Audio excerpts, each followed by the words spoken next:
Welcome to MuggleCast, your weekly ride into the Wizarding World fandom. I'm Andrew. I'm Eric. Micah.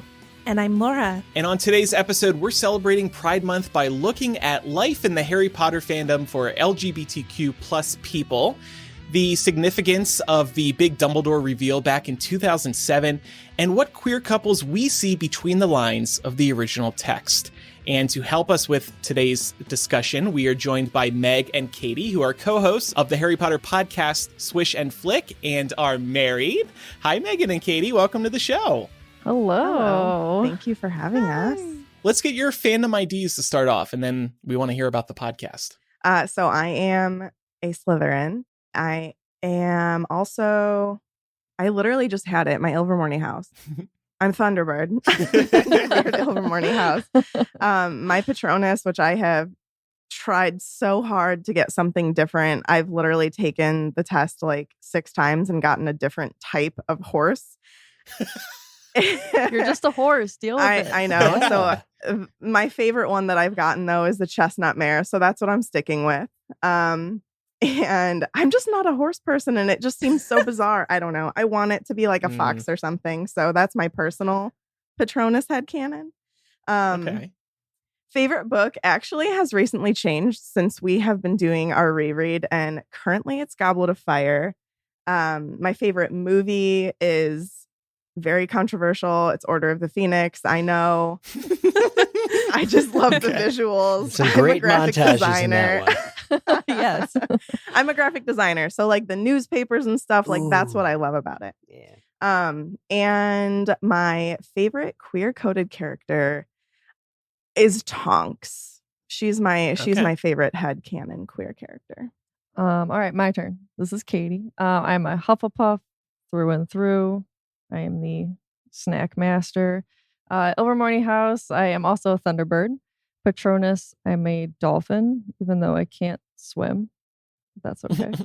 My favorite book is Prisoner of Azkaban. It's also my favorite movie, but like not comparing the two whatsoever because they ruined it if you do that. But aside from that, and my favorite queer-coded character, it's probably a mix between Tonks and Remus, which is funny because they end up married. Right. Yeah. So tell us about Swish and Flick. How long have you been doing this podcast? What are you doing on the podcast? Oh my gosh. This will be our 4th year. You want me to go into it? Yeah, go for it. Our anniversary is coming up. It's in July. Yeah. So we're a Potter book club. We go chapter by chapter. We dissect it on like a serious, severe nerd level. Like we've spent 3 hours on a third of a chapter. We get really nitty gritty. And it's just 4 friends who like happen to be from each of the houses, just totally coincidentally. Perfect. And honestly, we just have a lot of fun. We are silly. Yeah, we're super silly. Yeah.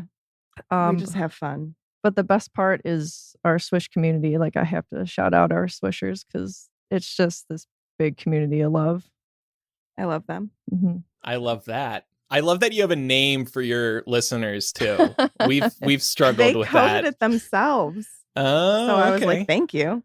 Yeah. That's awesome. And speaking of houses, though, too, we're now fully balanced here. There are no Gryffindors, but we're 2 each for Slytherin, Ravenclaw, and Hufflepuff. Good call out. So we're not fully balanced if we're missing a Gryffindor. Yeah. Like you could kind of throw my Gryffindor, I own robes. Yeah, you're half Gryffindor. So is Andrew, right? Same. That's right. I'm 100% Slytherin. I was he Gryffindor. committed fully. We killed all the Gryffindors. After a breakup, I just changed my whole life, including my Hogwarts house. Speaking of breakups, I have been in a Hufflepuff Slytherin relationship before, and that is very interesting and I think more common than people would think. Definitely. Okay. I feel like we balance each other out. Like I'm very like decision driven and she is not. So like I help her with that or like make her make decisions, which she hates. Mm-hmm. But you know, it works. But I don't know. Yeah, it's a really good balance, which I think surprises people. Interesting. Cool. All right. So let's get into our discussion today. We were saying before the show, we've been so busy with chapter by chapter over the years. One thing that we're enjoying now that we're past chapter by chapter for the time being is doing all of these one-off Harry Potter discussions. And over the 15-year history of the show, we have never done a discussion on LGBTQ people in the Harry Potter fandom, or really even queer characters in the books and movies. So it's so nice to be able to do this. And actually, shout out to Eric, who suggested this for Pride Month. It didn't even register with me, the gay person on the panel. I'm just that good of an ally, honestly. Yes. Don't you want to talk? Eric gets ally points for sure. So let's start by talking about the fandom itself. So, ladies, when did you two join the Harry Potter fandom? I was 11, I think, like a lot of Potter fans were, and I got dragged to the first movie by my dad, and then it was just history from there. And then the first 4 books were out, so I just like devoured them. But yeah, that was the start. Sadly, I did not start with the book. Oh, okay. Yeah, I didn't either. So I was 11, and my mom tried so hard, I think, I would assume for years, to try to get me to read the books. And I was rebellious about it for some reason. I really don't know why, but I just didn't want to read it. Maybe because she was trying to push me into reading them because she was hearing such good things. But I agreed to go and see the first movie over Christmas break in 2001. Yeah, when it came out. And then I read 1 through 4 on Christmas break that year and was just like immediately hooked. So. Yeah. So I take it you two weren't out during your earliest days in the Harry Potter fandom. When did you get more like properly involved in the Harry Potter fandom, and were you out at that time? No, it was a while. I mean, I'm still in it. It's my entire life. I live and breathe it. But no, I mean, when I first did, I had no idea I was on the rainbow spectrum at all. And then I think later on, I don't know if I would say, I think we're going to talk about this later. I don't know if it like helped me, but it's helped me now. Okay. With, like, the community. That's good. Yeah.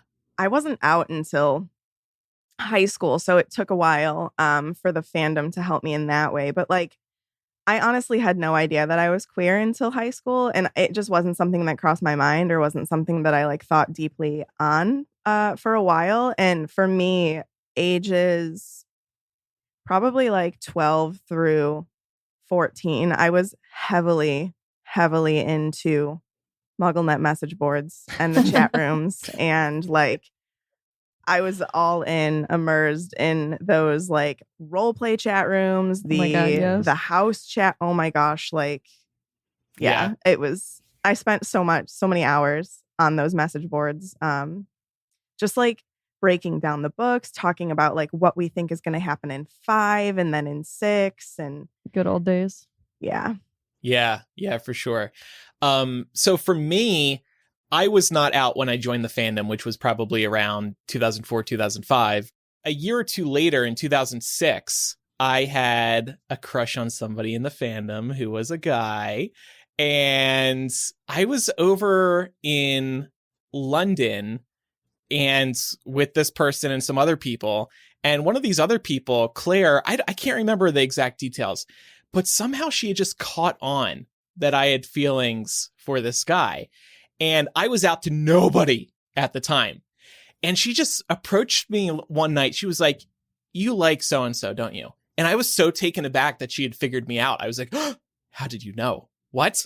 And I was like, so we had a talk that night because I was like the very first person I came out to. And this was somebody in the Harry Potter fandom. It was so nice to finally be out to somebody. Anybody who's queer knows that struggle to come out initially. So from there, it was a domino effect. I started coming out one by one to other people.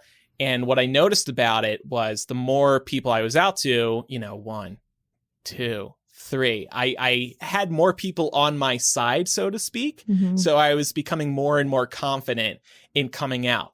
But I only came out to people in the Harry Potter fandom. And by 2007, I was out to most of the Harry Potter fandom. Also, there was a fandom scandal where I was outed by somebody on this Harry Potter fandom gossip website called the Acid Quill. I only found out who was behind it like 3 years ago. I forgave one person. I didn't forgive the other. That's a discussion for another time. But so in 2007, I was only out to people in the fandom, but nobody in my real life. High school was a whole different world. My suburban New Jersey town life, that was a whole different world. And I didn't really start coming out to people in the real world, so to speak, until a few years after that. And the other thing was I didn't have really, honestly, any real life friends. Like all my friends were in the fandom. Harry Potter was my world. I was kind of one of the outcasts in high school. So I didn't have anybody to come out to. The next question I have here, and my story is getting to this point, is would our coming out experiences have been different had we not had the Harry Potter fandom? I cannot imagine what my coming out experience would have been like if it weren't for the Harry Potter fandom. It probably would have been many more years until I started coming out because I would have to start finding some real friends to come out to. And B, the Harry Potter fandom was such a welcoming place for everybody that it was possible to come out and not be judged. I don't know, Megan and Katie, did you have similar experiences just like being open with people in the Harry Potter fandom? So I think like looking back on my experience of coming out, had I not had the fandom in the long run, like, yes, I do think that it would have been a different experience. But I was so grateful for the fact that the person who I would go to about Harry Potter and about my personal life was like my real life best friend in high school, Sarah, who is a co-host on our podcast as well. Sarah O'Malley, shout out to her. She's the best. But she was one of those friends that like between our little group in high school, like we were the book nerds. We, kept to ourselves. There were maybe like 4 of us in our group of friends and we all talked Potter. And, they just because of like how often we were talking and funny story, Katie's literally the first person that I ever dated. Like we are each other's literal, like we met when we were 15. So like in high school, I met Katie and I would not shut up about Katie to Sarah in any conversation that we were having. And she finally was just like, are you guys like dating? Like, it's okay if you are, like, are you dating? And I was like, are we dating? No, we're just friends. And like, it took a while for like me to come to the conclusion that like I was talking about her more than I would a normal friend. And so like Sarah being my person in real life and my Potter fandom person, like it coincided in such a beautiful way that like I didn't necessarily connect the two when it was happening. But now looking back and like how much Sarah is a part of both mine and Katie's life and how we now have a Potter podcast together and like we, go on all these crazy adventures together that are Potter related. Yeah, I mean, like really it was everything. And I didn't even realize it until maybe even just a couple years ago. And like mine and Katie's both coming out story, because like they're so ingrained together because like we've known each other for so long. We literally like grew up together. Our coming out was very much like stepping stone, kind of similar to yours, Andrew, where it was like, okay, I'm going to tell, like, well, Sarah figured it out on her own. Like I didn't even have to tell her. She just like came out. And then I realized, oh, maybe I do like Katie how I would think I should like a boyfriend. Like I don't even know because I wasn't thinking about those kinds of things. And then like it was my friends and it literally took me until I was 22 to like tell my family. So it was like a very long, slow process. But within all of that, we always had Sarah to go back to and the Potter fandom. Like that was like our crutch of conversation and comfort. And everybody that you meet in the Potter fandom is always so welcoming. And like the things that you learn through the writing are so welcoming. So it's like the people who are in that fandom who love those things theoretically think the same way. So then like you just feel welcomed. Yeah, for sure. Yeah. And to snowball off that too, like even after that, like after we're out, just to like live authentically as yourself and not hide anything or not be like, oh, I'm in public, maybe I shouldn't, hold my now wife's hand. Like those are thoughts that I have had. And because of the community and like just the encouragement and the support, I'm like, no, I'm going to be exactly who I am. And that's fine. And it was so empowering to then go and start a podcast with Sarah and like in the first episode say that we're married. Like we are married, we are both queer, like, and just automatically have the strength to be with one of our best friends on something and like feel empowered enough to be able to do that and like not fear backlash. Yeah. Which is something that's really special. Yeah. So speaking of that inclusion, I think, at least for the MuggleCasters, one of the biggest places where we've seen inclusion are the Harry Potter conferences. Laura, Eric, Micah, I wanted to get you three more involved here. Like, what did you notice about inclusion at Harry Potter events? A lot of what has been said about the fandom rings true from these conventions, but it was at the early HPEF conventions that I saw just the complete spectrum of gender presentation, diversity of all kinds, whether through cosplay or different informal panels. The topics that were being explored were way different than anything that I knew would exist or would be there. So like, and gender bent cosplay, there were actually just a bunch of people, again, going back to costuming, but Snape's and Voldemort's, and like, I would look at them like, I wouldn't know like if they were a man or a woman, is like in my binary understanding of things as a kid. And it's just like, it was exciting because everyone was dressing up because they were passionate and everyone was very engaged, and everyone was extremely supportive of everyone else's. Like, damn it, you have a better Snape nose than I do. Like the hook, and like, how did you do this? Just tell me your secrets, please. And it's just comparing notes on something relating to their physical appearance or relating to the identity that they had chosen to present as. And that's a huge thing in the queer community too. Like, what do you present? Like, what are you bringing? And that's the organic nature of the fluidity of gender, of presentation, of these types of things. I learned all of that from these conventions, and it wasn't anything to do with that directly, but because it was Harry Potter and it was such an open fandom and such a, I guess a forward thinking group of people that all had these books affect them at the same time in their lives. We all kind of grew and learned about that stuff, I guess, together. Yeah, I would say the first thing that really like hit me when I went to Lumos 2006 was this sense of feeling like this was my tribe, and everybody brought something different to the table, but it was all okay. I had never prior to that been able to hang out in person with people who were as passionate about a series of books about a boy wizard as I was. I also was kind of an outcast in high school.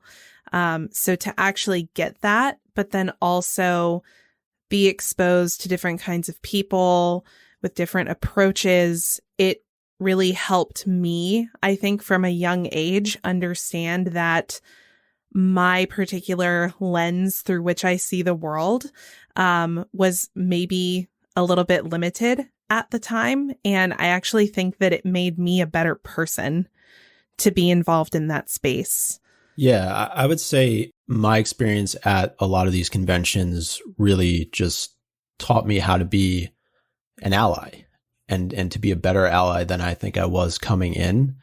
And I think with all the different people that I've met throughout the course of my time in this fan community, I've learned a lot. And I don't think that necessarily would have been the case had I not done this podcast or have attended as many of these conventions as I had.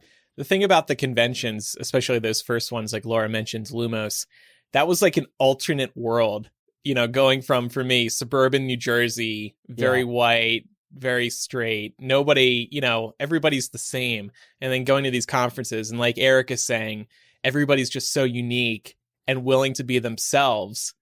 It was so refreshing to see. And nobody judges you at these Harry Potter conferences. No matter, how you dress, who you are, anything. Zero judgment whatsoever. Though I will admit, going there for your first time, it's like shocking to see so many different types of people. Again, coming from suburban Whiteville, USA. I had a question for you, Andrew. And if you're not comfortable, I should have asked you about this beforehand. If you're not comfortable talking about it, we can move on from it. I was just wondering if you could reflect a little bit on your experience as someone who was like heavily involved in the fandom and ended up coming out during that time. It wasn't like you came out at the beginning of your involvement in the fandom. You've known myself, Micah, and Eric since before that time. Yeah. And I'm just curious to hear, like, all of these years later, if you have any thoughts or reflections on that experience. Well, I guess the key was that nothing changed after I came out, right? Mm-hmm. That's really all it comes down to. And it's thanks to the fandom being such a welcoming place. That's really all I have to say about that. I think it's just nothing did change. And that's a great thing. And of course, it meant everything to have the support of my fellow MuggleCasters and of course, other people involved with MuggleNet and just like everybody in the fandom, because coming out can be a terrifying experience. I seem to remember, I just had a memory. I think a couple of you noticed or remember this. Wasn't like Ben mad that I came out to Jamie before Ben or something like that? Sounds about right. Yep. Way to make it about yourself, Ben. True. But I said to him, take it as a compliment because I was more afraid to come out to you because you're a better friend to me. Not anymore. Now it's the opposite. I recall you saying something similar to me too. Like, I think we were in Los Angeles and you told me like I was really afraid to come out to you. And I don't know, like I know I'm an intimidating guy, like I'm super serious, but you are actually, I mean, you jest, but you are kind of intimidating, not in a bad way, but it's harder to come out to people you're closer to. It's like coming out to your family. It's like, holy crap. Yeah. I've known these people forever. And now I'm about to like rock their worlds potentially with some news. There's just such a duality because like these Harry Potter books are about this wizard who lives partly in Summers in the Muggle world. And there's these two worlds and he has this secret Hogwarts world that most of mankind doesn't know about. And that really echoed for me many times in the Harry Potter fandom because I would find this group of inclusive, supportive people. And when I'd go home after these conventions, I just wouldn't have that. And I had high school friends and I had, friends, I guess you would say, of proximity. And there's no slight on them. They were also very great people. But something about the community and what we shared kept me razor focused on the fandom as like not a secret, but like I felt like going to conventions were just like Harry would feel going back to Hogwarts each year. So true. And that had to do with the tolerance, and no questions asked about any of that stuff. So I have a question here for the straights on the panel. What's a different thing about you three that the fandom didn't judge you for? Because I think you three may have had a similar experience with the fandom. Like you too felt welcome there. Yeah, and prior to that, we felt like outcasts. Like it's exactly like you said. Yeah. Like in high school, I was not the popular kid, and I had to think of it. Like I've heard the Harry Potter fandom being described as many things throughout the years. One of the most apt was the island of misfit toys from one of the Rudolph. It's like there's something wrong with all of us, but that's not the message I want to send on Happy Pride Month, everybody. It's just that looking at it, taking yourself not quite so seriously and finding that we found a community of outcasts of sorts. And that's all it means because the Isle of Misfit Toys all group together and accomplish great things. And it's a wonderful, heartwarming story.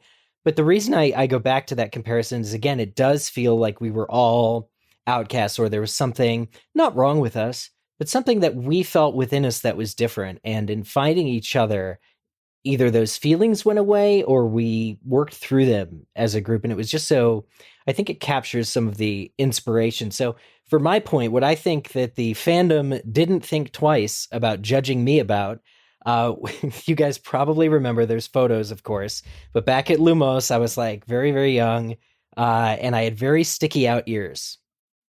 And my ears stuck out from my head, very, very like radio antenna style, very, very big ears. And I have to guess that if it weren't for the inclusivity of the fandom, I would have been teased for them. So that actually really surprises me, because that's never something I never noticed about you. I see your point, though. You felt it was an insecurity. Yeah, you were for self-conscious. Well, it was insecure. Yeah, just in general, I was a little physically, kind of the way Ron is described as gangly. I was that way. That's all. And that's something you unfortunately do get made fun of in school for.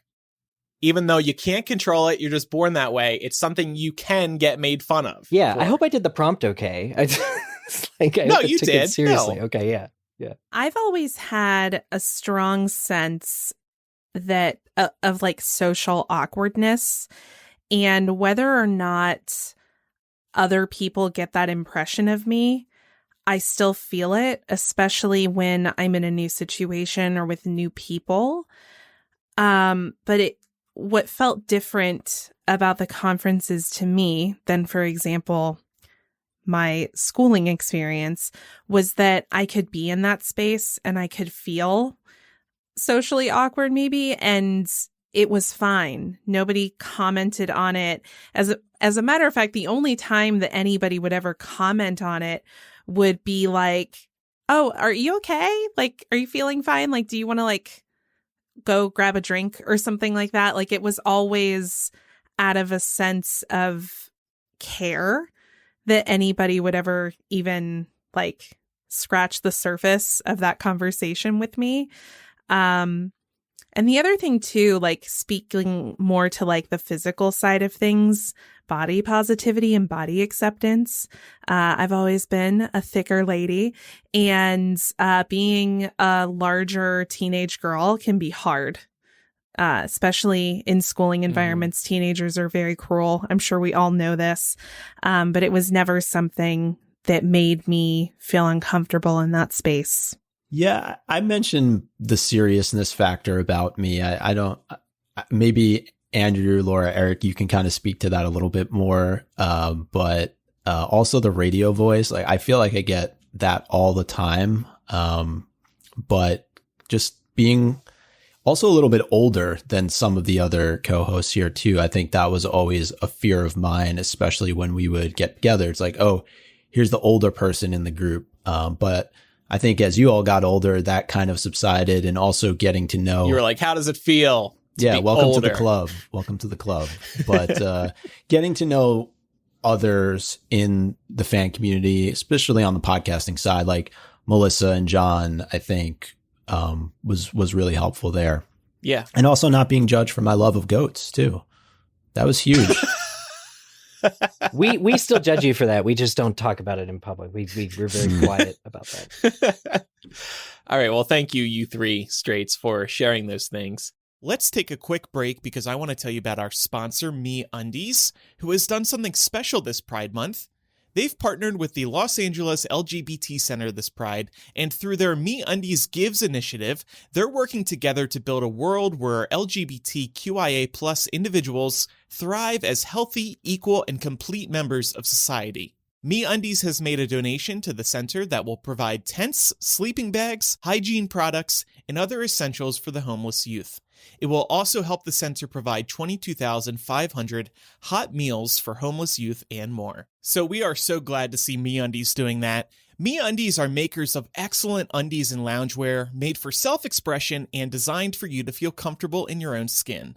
They offer different cuts for different butts, ranging from extra small to 4XL. Whether you're looking for classic colors or bold and adventurous prints like Harry Potter designs, MeUndies has you covered, so you can celebrate you and your most authentic self. This is why we love them so much. In addition to cloud-like comfort, they also offer some of the uniquest, comfiest clothes you've ever seen. MeUndies has a great offer for MuggleCast listeners. For any first-time purchasers, you get 15% off and free shipping. MeUndies also has their problem-free philosophy. If you're not satisfied with any product for any reason, they'll refund or exchange it. No caveats, no questions. To get your 15% off your first order and free shipping, go to MeUndies.com/MuggleCast. That's MeUndies.com/MuggleCast.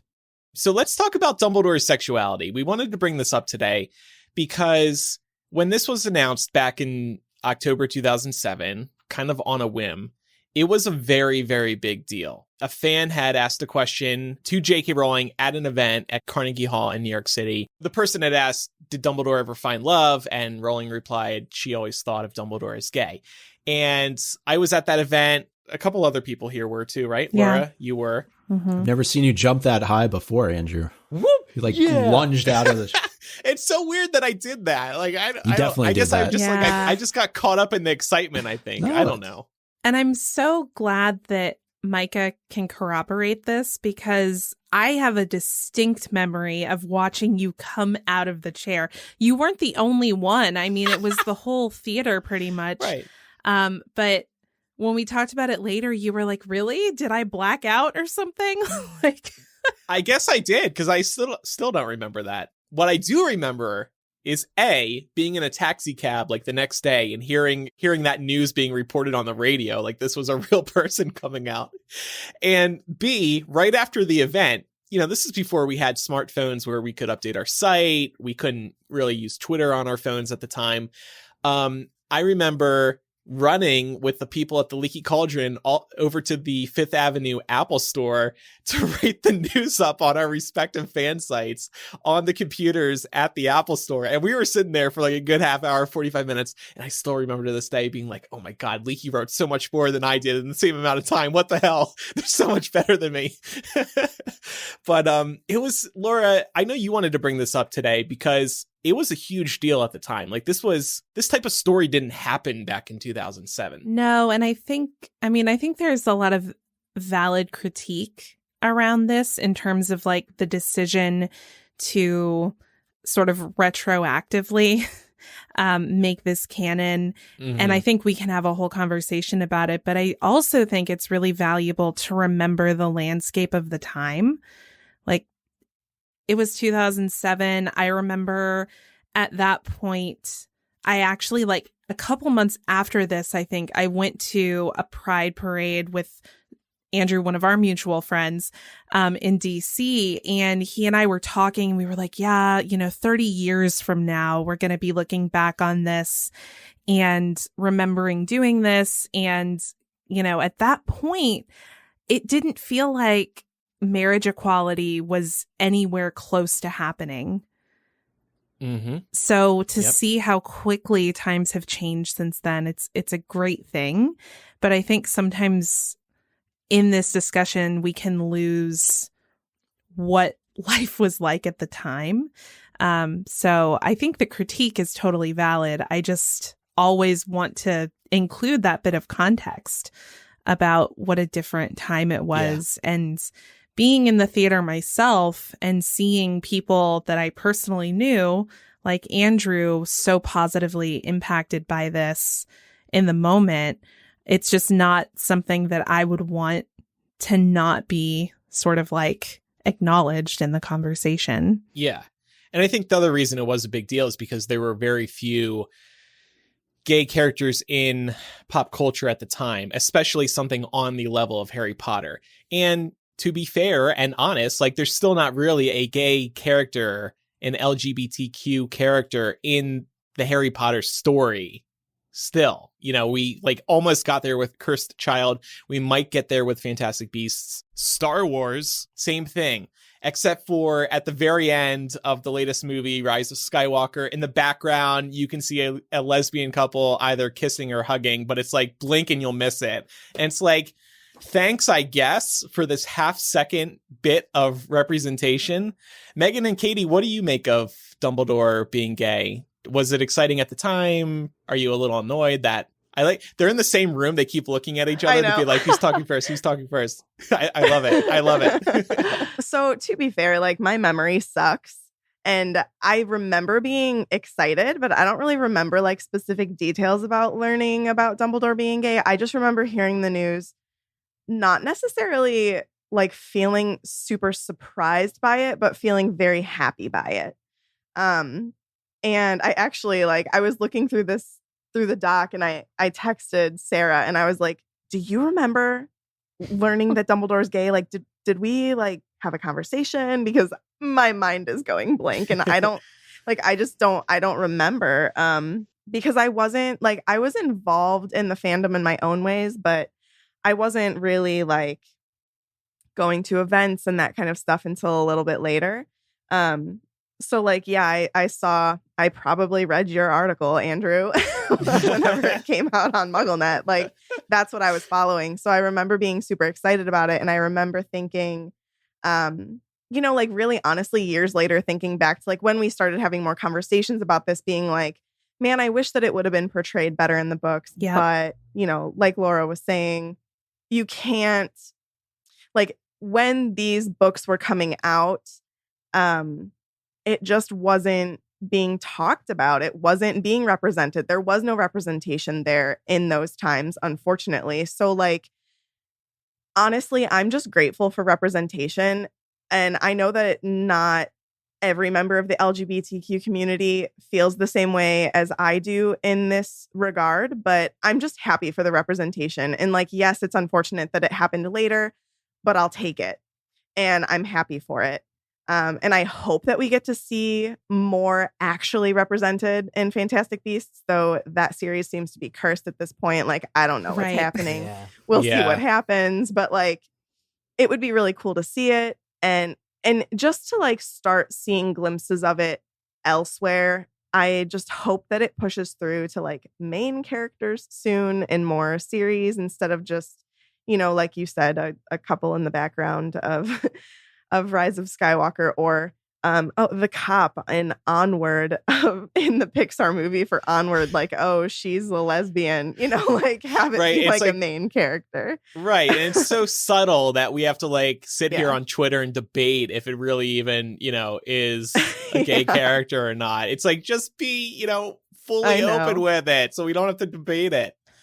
Or like LeFou in Beauty and the Beast, how he like dances with a guy. And I was just thinking about that. To see like the comments and stuff of like where we still are as a society, where like people are still pushing back about something as stupid as like a guy dancing with a guy in a movie. Like, can't we just be happy? Like, just let people be people.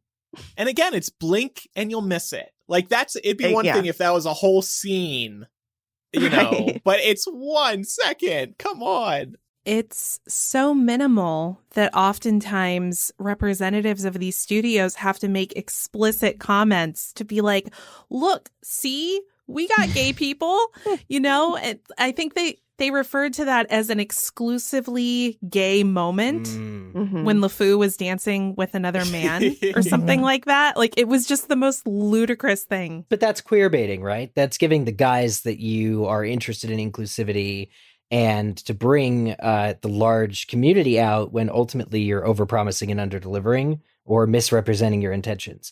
See, the Dumbledore announcement to me happened way too early to be considered queer baiting. There have been those accusations levied at Joe, but I don't think that's how it was. This was the first major interview after Book 7 came out, and that's as early as we were ever going to get that kind of announcement, I think. It wasn't strictly relevant enough to include directly, explicitly in the books. I believe that. It's like, okay, great. That's the standard now by which we judge media. It's like, well, if a character's gay, you should probably say something about it in the books, because you're going to get to know them better that way. And it's going to be, we want all of our characters to be their most authentic selves as well. But at the time, I'm perfectly fine with it having happened slightly post-canon. Because it really seemed like an honest answer. It seemed like that was always the way that character appeared. I think a big factor for me, too, was that J.K. Rowling, we knew, always thought deeply about her characters. Mm-hmm. Yeah, I totally agree. I just agree with that whole sentiment. Is that what I want to say? But like, I don't think that there was any malice in the announcement at all. No. Like any like, oh, I feel like I need to like push this in the fandom. Like, that wasn't there at all. And we have talked endlessly as well about how deep these characters go and how much information that like we don't even know about them. We want to know, but like we're not told, but she knows. So like, there's absolutely no doubt in my mind that was always a thought in her mind, but we always have to, and I mention this all the time on our podcast, we have to remember as we're reading these books, we are reading them through Harry's eyes, And why would Harry have ever known or thought that information? So to me, it makes complete sense that we wouldn't learn that information because it's not anything that Harry needed to know or Dumbledore gave to Harry as information. Plus, it's like so easy to get fired up now and be like, well, it was an afterthought. It's like, well, at the time, like we were talking about. And then I feel like sometimes people just fire themselves up too fast or too quick, or someone makes one comment and then it just explodes. Like, I think, what's that game coming out called? Like Hogwarts Legacy.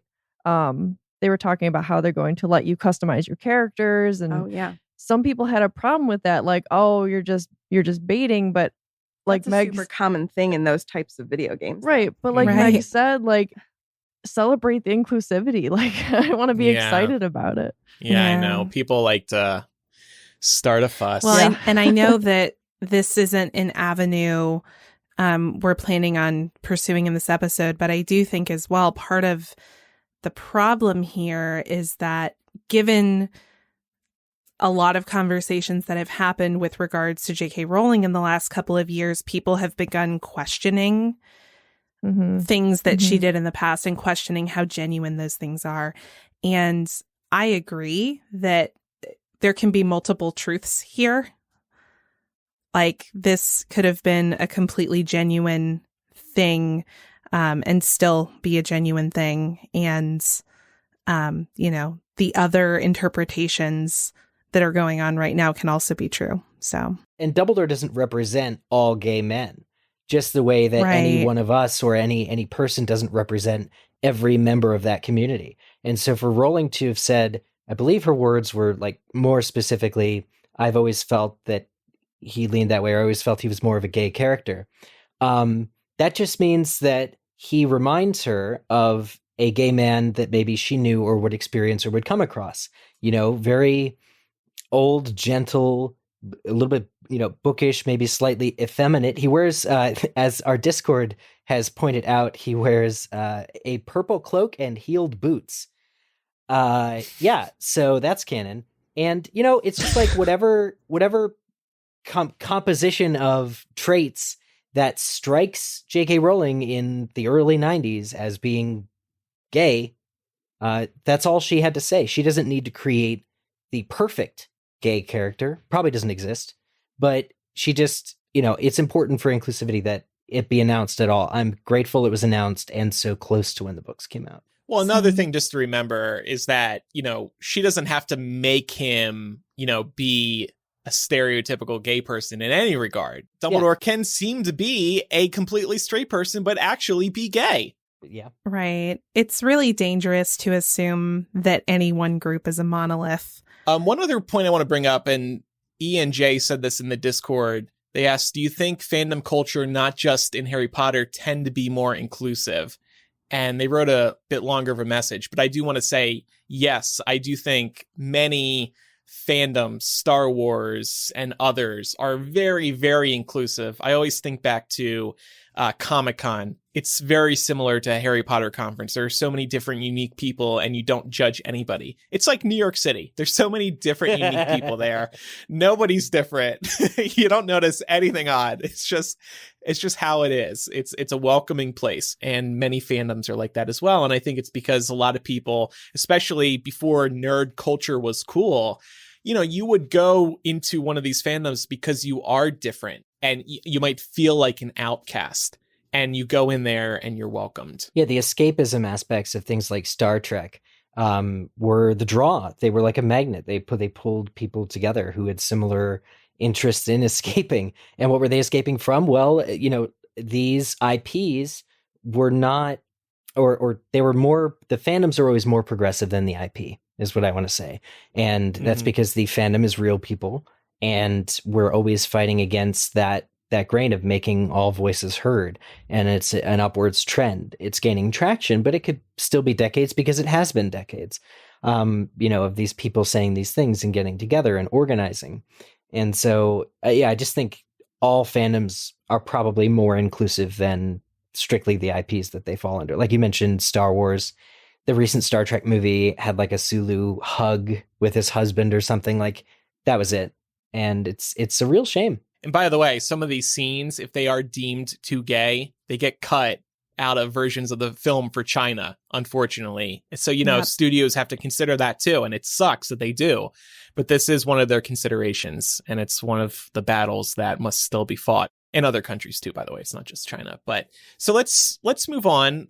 You had put in the document here that it's extremely likely that there are other LGBTQ characters in the Harry Potter series. And I think that can likely relate to a larger diversity conversation when you look at just what the breakdown of Hogwarts looks like. And again, we're seeing it through Harry's perspectives, but J.K. Rowling is the one who's writing the series. And I think, just if you're looking at how many Black characters there are, Dean Thomas, Kingsley Shacklebolt come to mind, Asian characters, Cho Chang, Jewish character, Anthony Goldstein. It's like the lone one that's mentioned throughout the series, although I'm assuming there are other Jewish characters at Hogwarts. And then with Dumbledore, as has been talked about, him being a gay character that came after the fact. So this is probably a whole nother episode by itself, but just kind of curious the group's thoughts here as it relates to diversity in the series. Tokenism is a real problem. Well, and is it something that we recognize now being older that we didn't recognize necessarily when we were reading the series? I see people, and these are people who tend to be more critical of Harry Potter these days than they used to, but in light of, the events of the past year. But yeah, there's a major tokenism problem in the books. And it's so interesting how we really never noticed it when we were reading the books the first time. At least I didn't. And maybe this goes back to the fact, like I mentioned earlier in today's episode, that I grew up in a very white place. So my world was the world at Hogwarts.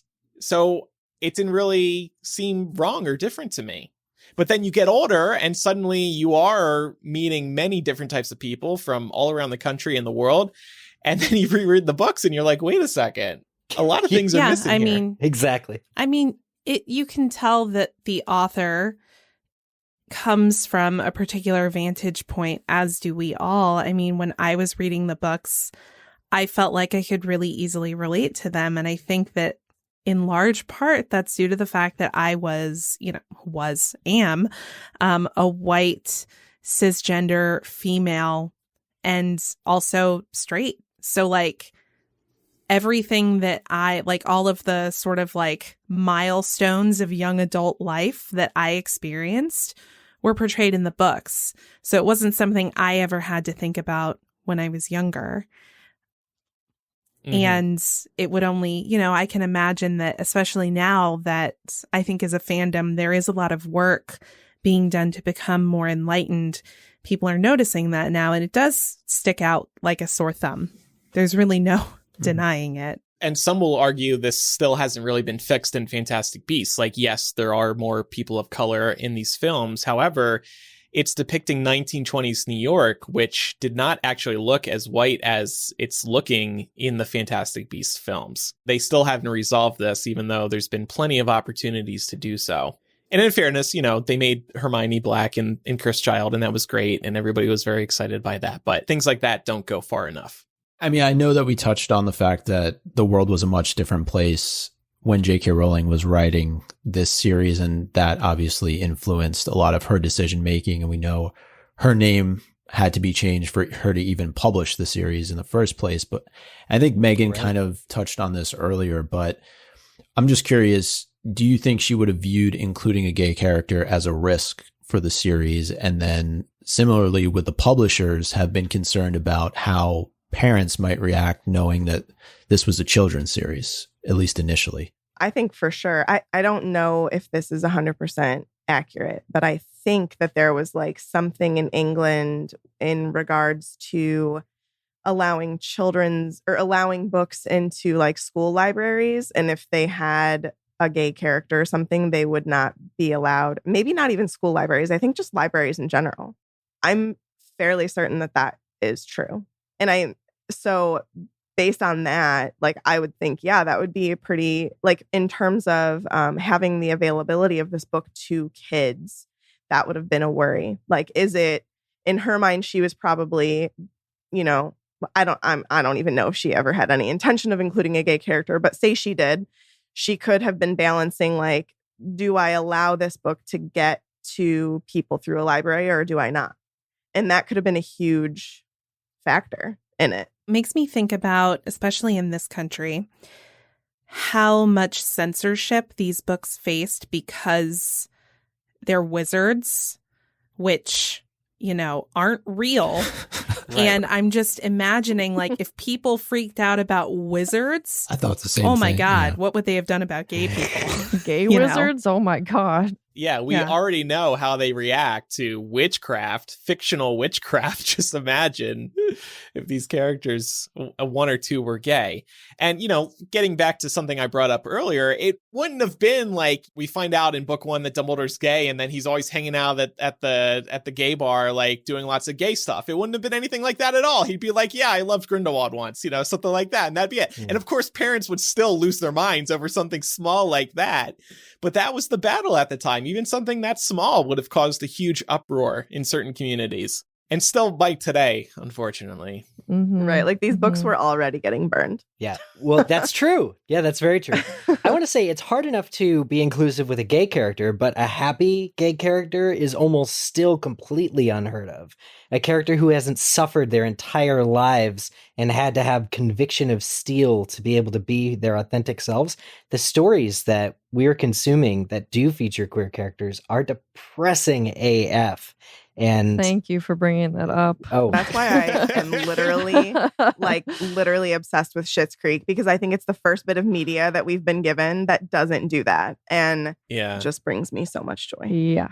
what was that movie with Kristen Stewart? Oh, The Happiest Season. Like, you know, for as exciting as it was to watch it too, there's still some criticism surrounding characters. And the reason I brought it up to begin with is because Dumbledore was not happy. If he's gay, it didn't have to be that he loved Grindelwald once 50 years ago or 150 when they were teenagers, and then he never loved anyone ever since. That's depressing. Same with McGonagall's story. Like, the fact that she didn't love anybody since her husband. Like, these characters deserve to have an active life. If that is what they choose, you would want to believe that some of these characters, if they are gay, are happily gay and out and proud in the way that we have the privilege to be today in certain more liberal spaces.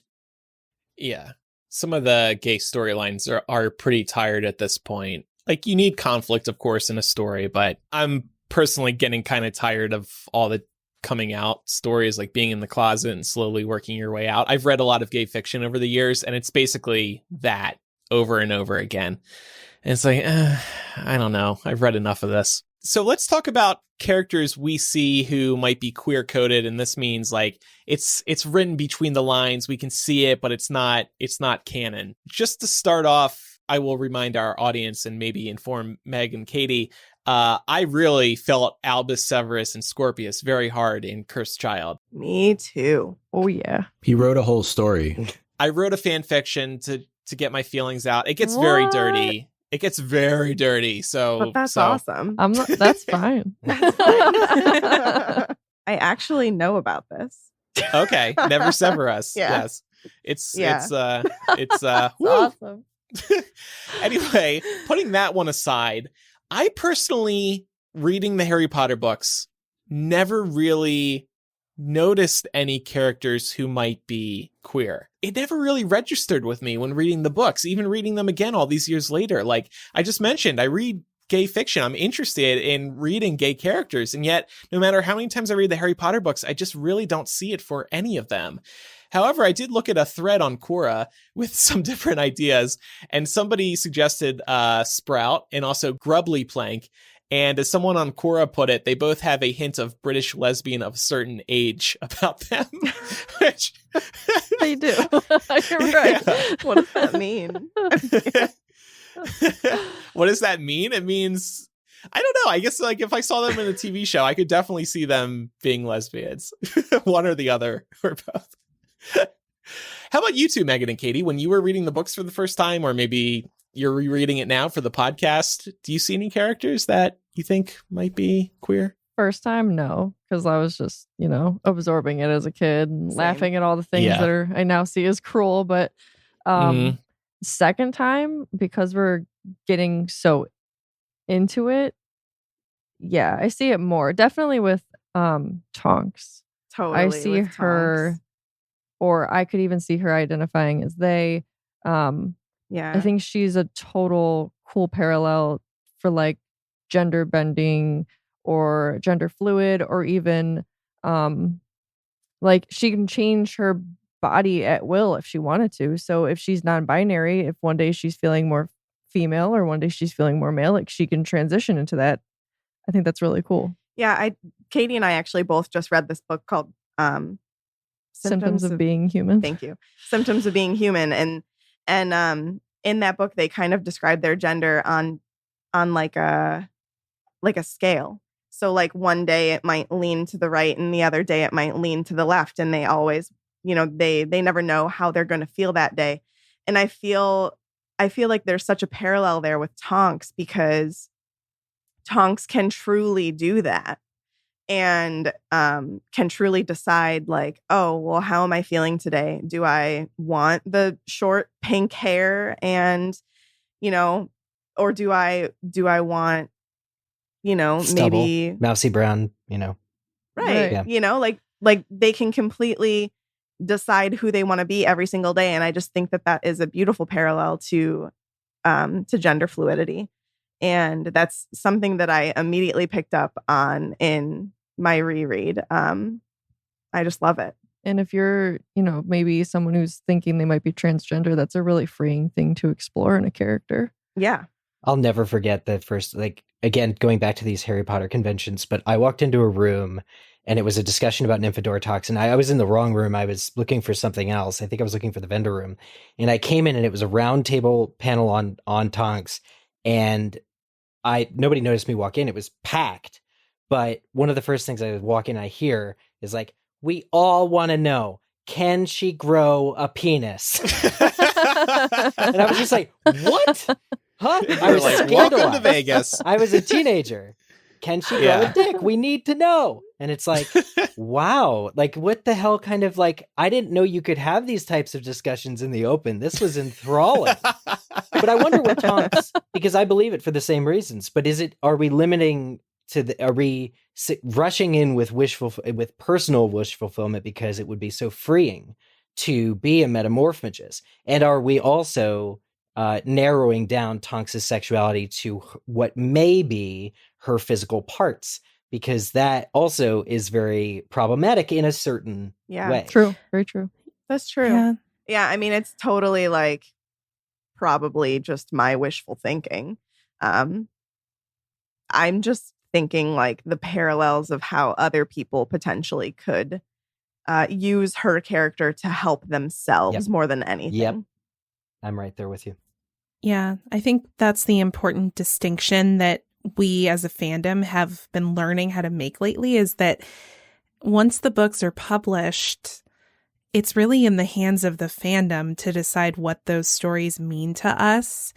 And if seeing a character who has a preference for being called by her gender neutral last name and can change her appearance at will, if that resonates with you and makes you feel safe and validated for who you are, then that's a great thing. Mm-hmm. Agreed. Yeah. We have more characters to discuss, but first, Masterclass is back to sponsor this week's episode of MuggleCast, and they offer Hogwarts-level classes for us Muggles. With Masterclass, you can learn from the world's best minds, anytime, anywhere, and at your own pace. They offer courses on all kinds of subjects, including specific types of writing, as we've spoken about previously, but then they have courses you may not expect, like bread baking, real estate, voice acting, style, ukulele, mixology, music, presidential history, and so much more. I call these Hogwarts-level classes because they're taught by experts we know and love, just like if we were to suddenly enter Hogwarts. For instance, I've been trying to get back into photography lately, and I'm currently in a course from one of the biggest names in photography, Annie Leibovitz. The courses are available on your phone, web, or smart TV. Each class is broken out into individual video lessons, usually around 10 minutes long, so it's easy to jump in and out. And each class is supported by downloadable materials, lessons, recipes, or more. Masterclass is the perfect way to learn a new skill or bring your existing passion to the next level. By the end of these courses, you'll be feeling like a wizard of the subject you went through.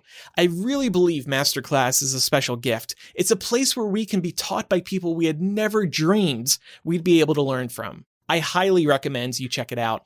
Get unlimited access to every masterclass, and as a MuggleCast listener, you get 15% off an annual membership. Go to masterclass.com/MuggleCast. That's masterclass.com/MuggleCast for 15% off Masterclass. So Laura, you're feeling Charlie. Yeah. Well, I thought it was an interesting quote from the 2007 documentary J.K. Rowling, A Year in the Life, when asked if Charlie Weasley was gay, because there's a lot of fan fiction that posits this. And she said Charlie is more interested in dragons than women. Mm-hmm. And I was wondering if we could read this as subtext that could imply Charlie could be aromantic or asexual. Because there's, I think oftentimes, like when we're having discussions, particularly during Pride Month, these identities sometimes get left out. And they're also a really important part of the conversation. Didn't you say on last week's episode, though, Laura, that Draco means dragon? It does. So there's your connection. Well, and there's some additional context, I think, that should be added here. Rowling was asked this while she was mapping out the Weasley family tree, I believe, Mm-hmm. and she didn't connect anyone to Charlie, and I think that's when the person directing the documentary said, "Is Charlie gay?" So that family tree is basically, what happens, period, forever. And so I took that to mean that Charlie never meets anybody. So for those reasons, maybe he just didn't find the right person. Maybe he is interested in women. Maybe he is interested in men. Or maybe he is aromantic or asexual. I mean, it does sound like he could be if he's just interested in his, we're not saying he has feelings for dragons, romantic feelings for dragons. He just doesn't care about being with any human. Right. Well, and I also think, like, as we're like deconstructing this, I think it's really interesting. It's an interesting observation that when the person interviewing her saw that Charlie never married, the automatic assumption was, well, is he gay? Because clearly if he's not married, he must be gay. Because again, if you're gay, you just go and live in solitude. You don't marry your life partner. You don't find that person. You just... Right. And it's like there's a number of different reasons why Charlie may not have found a life partner, or maybe he did and kept it secret. Like, who knows? Like, look at the way his mother kind of like involves and inserts herself into her children's lives. I could see him living abroad and having his own private life, and that's fine. Is that some Molly shade? Yeah, unexpected Molly shade. Happy Pride, she's a everybody. Little bit. I mean, I have a lot of love for Molly, but she is, and this is a whole other episode we could have. She's really shady towards Hermione and Fleur at different points. Oh, 1,000%. Yeah, we do not yeah. disagree. I don't hear it often, so I was like, is that Molly shade? You just call that when you I see it throw in the Molly wild. shade. Like, wow. Yeah. What? Well, it seems like that she has a tendency to do that when her children are doing things that she can't understand. Yes. Mm-hmm. Mm-hmm. It's ignorance, and there's a lot of connectivity there. I will say it's possible that Charlie just wasn't an important enough character for her to develop a relationship, like a significant, like, Percy has Penelope Clearwater, Sure. but who the hell is that? And we know Percy, so Charlie is just way the hell out there. I love the idea that we found an ace hero or a romantic hero in this character that might just not have made the list of I'm going to pair this person up. True, but there are also people who are just married to their job. I mean, we hear that phrase get used all the time. And I think if we didn't know more about Newt and kind of his family that gets created further down the line, I think you could probably assume something similar about him. Absolutely. Yeah. So let's talk about Lupin and Sirius, aka Wolfstar. Eric, I know, Whole nother is at episode. least one person on this panel I know. This could be a big discussion, but why do you believe in Wolfstar, Eric? And then we can get some other takes. Well, I thought it's important to talk about Lupin separately because I kind of see I believe in Wolfstar 100%. I think it's the most canon compliant gay ship. Well, now besides Dumbledore and Grindelwald. But so much of Lupin reads gay to, I think, past a certain point, did to me, probably after seeing the third movie and watch Gary Oldman and David Thewlis hug so damn tightly.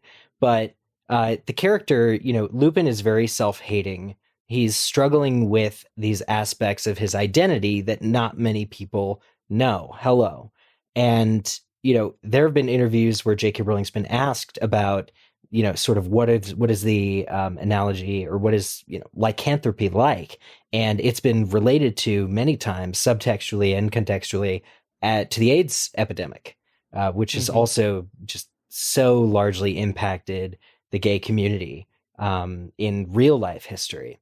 And so if you take these things separately and add them all up, especially at the end of Harry's third year, when Lupin's like, oh, I've been outed. Parents will not want their kids taught by, quote, a werewolf. He basically is also very self-punishing. And so that all reads gay to me. And somebody on the Quora thread that you found, Andrew, Julie Kellerman, says that when Lupin is introduced, he definitely has a lot in common with how modern LGBTQ teachers view and deal with their sexual orientation. I assume that means in front of students. Katie, do you feel strongly about Wolfstar or Lupin? Or I saw you nodding, I think. He's my absolute favorite character. So I just never thought of it in the way that you put it. I had already, I at least view him as bisexual. So I'm on board with it for sure, especially with all the comparisons that you just made. It just makes sense. And I think it's a really good parallel.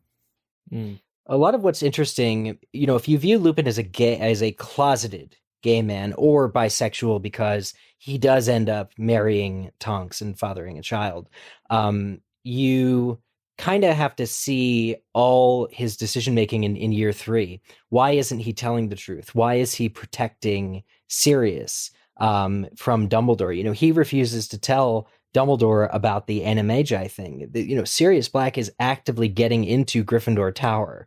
That's how close he's getting to supposedly fulfilling his kill Harry thing. And Lupin still remains silent on all of his knowledge. And Lupin justifies it as being, Dumbledore was very nice to me. He planted this tree the year I got here in celebration or whatever and helped me get away as a kid. But that doesn't really add up to just the sheer risk that Lupin is taking for Sirius's benefit if Sirius were in fact the cold, calculating murderer. And so I think there's love there. Specifically, I think that Lupin somehow either felt that his connection with Sirius was deep enough that he could track Sirius down, or for the sake of his love for Sirius in years past, couldn't bring himself to really turn Sirius in, kind of like the struggle that we see Dumbledore and Grindelwald going through in Fantastic Beasts. Now there was this love and it spoiled. It was tainted love, but they can't get over it. Or it never got the chance though, because of what happened, right? Sirius goes to Azkaban and Lupin goes into hiding. Yeah. Driven apart by war. And then you have this little note here. I guess it was Eric that would put this in. Sirius adorned his bedroom walls with pictures of Muggle girls in bikinis and motorcycles. And then you said, does this rule anything out? And then you have pictures of some walls. One has nothing but Gaga posters. The other has nothing but Britney Spears posters. Yes, those photos are from the bedrooms of gay guys. Thank you for confirming. Okay, great. That Lady Gaga wall is from my bedroom, actually. I was going to say, I went to New Jersey the other day and I peeked in and took a photo. Your parents kept it just as you left it. That's the thing about Sirius, right? I didn't see it, so I looked for canon and, he's got a motorcycle. He's kind of the bad boy. You guys mentioned this earlier, but he's portrayed as being something of a sort of kind of a ladies' man, I guess. But the only real canon that I could find about him could go either way. For instance, the bedroom thing, when Harry's at Grimmauld Place and he sees there's these women of bikinis and motorcycles. But then also in Snape's Worst Memory chapter, there's this quote: "With another shock of excitement, Harry saw Sirius give James the thumbs up.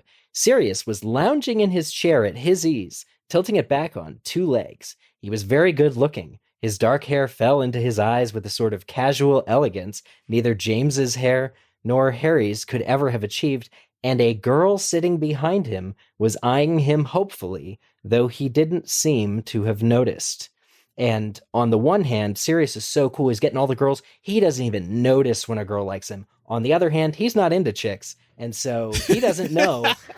Poor girl. Her affections are wasted on Sirius because he only has eyes for Remus or somebody else. I definitely took it to mean the former, that he's just getting all the girls. But yeah. Look, I can, we dive deep on this show, and I can see how you could take it the other way.